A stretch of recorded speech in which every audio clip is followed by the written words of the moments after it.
Oke, kembali lagi di channel saya. Makasih buat kalian yang sudah mengklik video ini ya. Kali ini ada berita terbaru dari Bu Irma. Bu Irma Nasdem ya, mempermalukan Roy Suryo, Refly Harun dan kawan-kawannya. Ya kita tahu ya gimana mereka ya kan. Sebelum kita ke videonya, bantu subscribe bu channel saya belum subscribe. Tidak tunggu lama, kita ke videonya langsung. Let's go. Sebagian orang yang selama ini memang tidak suka dengan rezim yang lama, ini sebenarnya rezim Prabowo tapi rasa Pak Jokowi. Nah, Kak Irma sepakat gak sih dengan tuduhan-tuduhan seperti itu? Sampai sekarang nih masih berjalan seperti itu. Ya, saya kira sah-sah saja ya. Iya. Mereka menuduh seperti itu nggak ada masalah. Bagi saya sih nggak persoalan. Karena apapun yang akan dilakukan Pak Prabowo ataupun Jokowi, saya kira mereka tetap nggak akan suka. Itu aja. Terutama sama Pak Jokowi ya, mereka pasti nggak akan suka, itu aja. Karena kebencian itu, kebencian yang tidak berdasar itu saya nggak tahu tuh dari mana asalnya. Ya, karena tidak pernah ada yang bisa mereka buktikan. Misalnya korupsi. Ya. Coba buktikan. Kesalahan-kesalahan, apalagi kesalahan seperti yang diputuskan MK. Kalau mereka bilang itu salah, loh yang kemarin keputusan MK kedua kenapa mereka benerin? Iya, iya. Kan nggak fair juga. Kalau mau disalahin, salahin dua-duanya dong. Ya kan? Karena yang kedua ini sebenarnya haknya hak DPR. Betul. Bukan hak MK untuk merubah 7%, 5% itu bukan hak MK. MK nggak boleh memutuskan itu karena dia hanya menguji undang-undang kan sebenarnya. Tapi apa boleh buat karena memang rakyat yang begitu masifnya pada saat itu ya terprovokasi sampai sebegitu rupa dan memang ada clearan di situ ya akhirnya itu menjadi sah. Apa karena melihat tidak independennya Presiden Prabowo kalau tanpa ada yang di backup belakang oleh Pak Jokowi, mungkin begitu kali Kak Irma? Soal apa nih? Tentang kenapa kawan-kawan ini masih merasa ini bukan pemerintahan baru, ini pemerintahan lama tapi ganti nama aja gitu. Kan kita nggak bisa menafikan ya, nggak usah naif lah ya, nggak bisa menafikan tanpa Jokowi, tanpa Pak Jokowi, Prabowo itu kan nggak bisa menang satu putaran. Itu semua orang di Indonesia tahu bahwa peran Pak Jokowi mendukung Pak Prabowo gitu ya, itu jelas di mata rakyat gitu loh. Dan Pak mau ngomong apapun mereka, 58% itu juga bagian dari yang mendukung Pak Prabowo dan Pak Jokowi. Jadi kalau mereka mencari-cari terus kesalahan-kesalahan baik itu dari Pak Jokowinya sendiri dan juga ke Gibran yang sekarang sudah resmi menjadi wakil presiden, itu sebenarnya ekspresi kebencian aja kalau menurut Kak Irma ya. Iya, dasarnya apa itu dulu? Pertanyaannya dasarnya apa? Ekspresi karena kalah aja.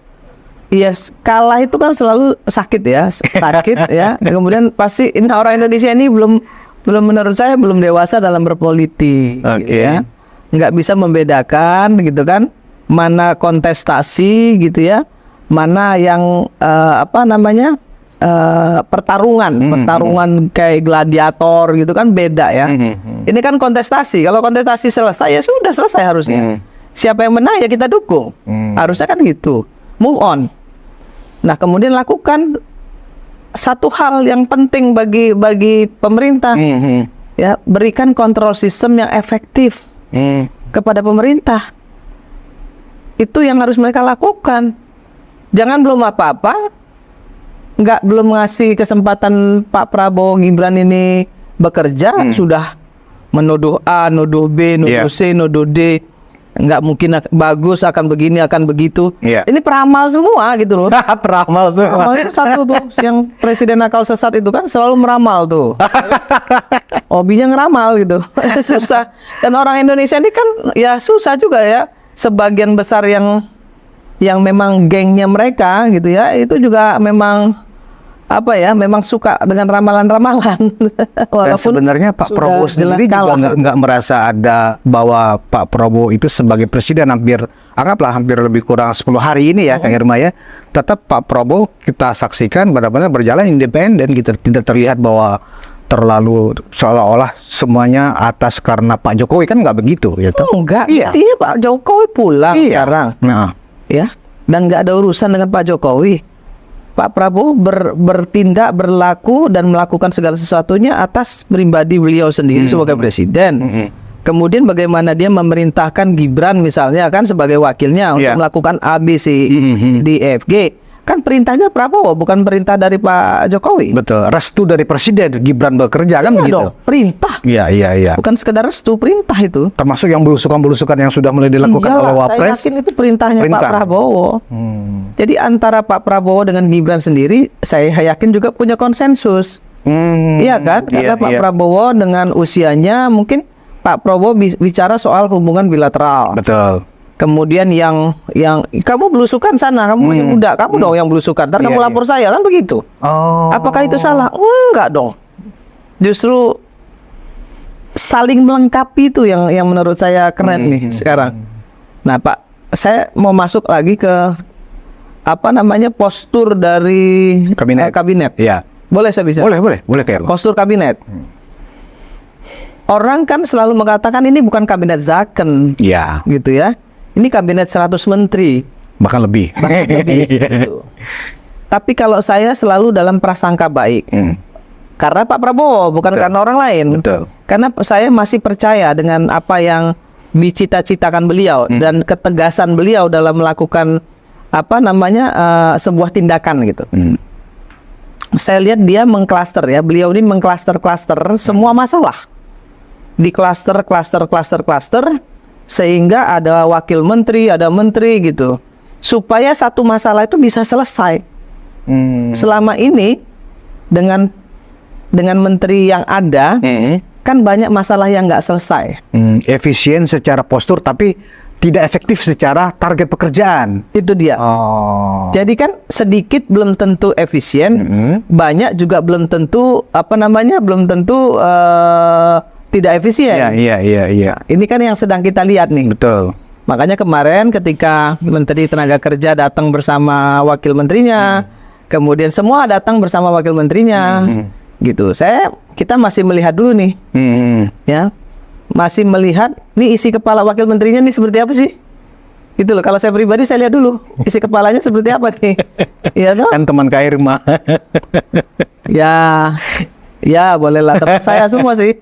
Di situ ada Noel, di situ ada Christine, di situ ada Isyana. Saya kenal mereka semua masalahnya gitu. Jadi ya saya pengen lihat lah bagaimana mereka membackup menterinya kan gitu. Dan kita berprasangka baik dong. Kita kasih dulu kesempatan untuk melakukan kerjanya gitu ya. Jangan kemudian belum melakukan sesuatu sudah dituduh ya. Sudah diberi stempel, ini pasti nggak berhasil, nggak bisa gitu juga. Saya yakin kalau ada yang nggak berhasil langsung diganti sama Pak Prabowo, yakin saya. Hal lain selain itu apa, Kak Irma, tentang kabinet ini? Kabinet ini? Ya, selain masalah postur, selain soal jumlah ya, apalagi yang jadi titik perhatian Kak Irma tentang postur kabinetnya Merah Putih ini? Ya, saya melihat ini kan bagian dari orang akan melihat ini bagian dari konsensus ya. Konsensus. Nah, ada 16 menteri Jokowi di sana. Betul. Tentu Pak Prabowo juga harus membuktikan ke publik bahwa 16 orang ini bukan orangnya Jokowi loh. Ini 16 orang ini orang Prabowo sekarang gitu. Iya, betul. Jadi walaupun dulu di pemerintahan Pak Jokowi, tapi dia sekarang menjadi anak buah saya. Iya. Dan dia harus loyal pada saya dan harus mengerjakan semua perintah saya. Itu yang harus dibuktikan oleh Pak Prabowo kepada publik. Dan saya yakin semua menteri-menteri ini juga pasti paham lah, ya kan? Dan Pak Jokowi juga pasti sudah pasti legowo dong. Orang saya bukan presiden lagi kan gitu. Jadi Kak Irma yakin menteri-menteri yang masih ada di pemerintahan Kabinet Indonesia Maju, mereka tidak akan double loyalty ya? Enggak lah. Tetap mono loyalty hanya kepada karena nggak boleh, harus ada satu matahari, nggak boleh ada dua matahari. Saya yakin Pak Jokowi juga maklum itu dan juga menyadari itu gitu ya. Karena kan kalau ada dua matahari rusak ini, ya. Dan saya kira enggak lah, ya kan presiden udah lengser, udah lewat nih masanya. Setiap orang ada masanya, setiap masa ada orangnya. Selesai urusan. Nah, terakhir kita lihat teman-teman pro demokrasi ini, teman-temannya Kak Irma juga sih sebenarnya. Refli Harun, Said Didu, ya kan. Ketemu dengan pimpinan DPD RI, ya kan. meminta semacam DPD sekarang mengadili segala macam tentang Jokowi dan Gibran. Artinya terus mereka bekerja dan bergerak, sementara publik juga sudah melihat pemerintah ini sudah serius bekerja. Tapi isu untuk mengadu domba antara Prabowo dengan Pak Jokowi lewat isu Gibran, isu Fufu Fafa, itu terus mereka gelontorkan ke publik. Menurut Kak Irma, bagaimana cara meredam isu-isu ini semua? Saya kira nggak usah diredam, biarin aja. Biarin aja. Ntar mati sendiri. Berarti mereka Sepanjang melakukan pemerintah, pekerjaan yang sia-sia. ya, sepanjang pemerintah melakukan sesuatu dengan benar, on the track, mereka akan mati sendiri. DPD contohnya, DPD itu kan kewenangannya wilayah, Iya. kecuali mereka ke DPR, beda. Kemudian DPR memberikan angin, memberikan apa, itu beda. Kalau ke DPD, DPD kan wilayah nih. Dan saya yakin juga di dalam DPD itu kan semuanya, nggak semuanya otaknya, mohon maaf ya, nggak seperti mereka lah gitu. Jadi publik sebenarnya juga melihat itu sebenarnya cuman akrobat-akrobat yang nggak bermakna ya. Genit-genitan aja lah kalau menurut Genit-genitan saya ya. sih, cari-cari perhatian ya kan, genit-genitan gitu. Kan saya juga kenal dulu Said Didu juga ada di BUMN. Oke. Dan saya waktu itu masih sebagai karyawan BUMN. Pada saat itu beliau juga nggak melakukan apa-apa, nggak teriak-teriak lah begitu ya soal misalnya ketika misalnya terjadi privatisasi BUMN dulu kan di pelabuhan, mereka juga bukan orang yang teriak-teriak juga sih. Gitu. Menurut saya ya biasa-biasa aja sih sebenarnya beliau juga dulu gitu ya. Kemudian Refli. Refli ini anak muda yang sebenarnya menurut saya sih ya, secara kemampuan saya sih menyayangkan gitu, karena dia sebenarnya negara ini butuh juga anak-anak muda seperti Refli gitu. Kenapa harus ke sana-sana gitu ya? Mestinya dia nggak usah ke sana-sana. Kalau saya menyayangkan, tapi kan itu haknya beliau. Iya. Saya juga nggak bisa mengatakan bahwa apa, tapi saya sih menyayangkan karena saya tahu Refli punya kapasitas yang bagus gitu. Nah, kalau komentar Mbak Irma sendiri, Kak Irma sini tentang ada seorang ahli yang mengaku-ngaku ahli telematika, ya kan, bahwa itu 99,9% itu yakin akun Fafa adalah akunnya milik Gibran. Tapi sampai sejauh ini mereka nggak berani laporkan ke penyidik, hanya selalu mengotori ruang publik dengan tuduhan-tuduhan seperti itu, gitu loh Kak Irma. Gimana Kak Irma? Kan nggak pernah bisa dibuktikan. Buktinya mana? Satu. Kedua, dia bukan ahli telematika kalau menurut saya. Bukan ahli telematika ya? Dia kan sekolahnya bukan IT. Dan saya nggak tahu juga tuh kenapa dia disebut sebagai ahli telematika. Saya nggak tahu juga sih kenapa dia disebut itu. Yang kedua. Yang ketiga, mohon maaf sekali, saya minta maaf ya. Kalau di TikTok saya tuh kan cukup besar ya, TikTok saya ada 37 ribuan ya. Iya. Baru saya setahun itu baru main TikTok pengikutnya ya. 37 ribuan, yang like itu udah sampai hampir 1, sekian juta itu gitu ya. Gede sekali. Itu bilang gini, kalau keluar tuh beliau tuh kalau Surya keluar, mereka selalu teriak Panci, mana Panci gitu ya. Nah, itu kan sebenarnya ya masyarakat akhirnya tahu lah gitu ya, kualitas dengan kapasitas orang tuh tahu. Bukan saya menghina, enggak. Ini kan saya bilang netizen dari TikTok saya tuh kan selalu saya lihat gitu kan, kalau ada beliau misalnya bicara di TikTok tuh kan selalu komen-komen tuh kan saya sering baca gitu ya. Terusan Panci, mana Panci gitu-gitu kan juga nggak bagus juga sih sebenarnya ya. Jadi menurut saya semuanya nanti akan mereda sendiri lah. Oke, itu dia video. Gimana menurut kalian? Komen di bawah dan sampai bertemu di video saya selanjutnya.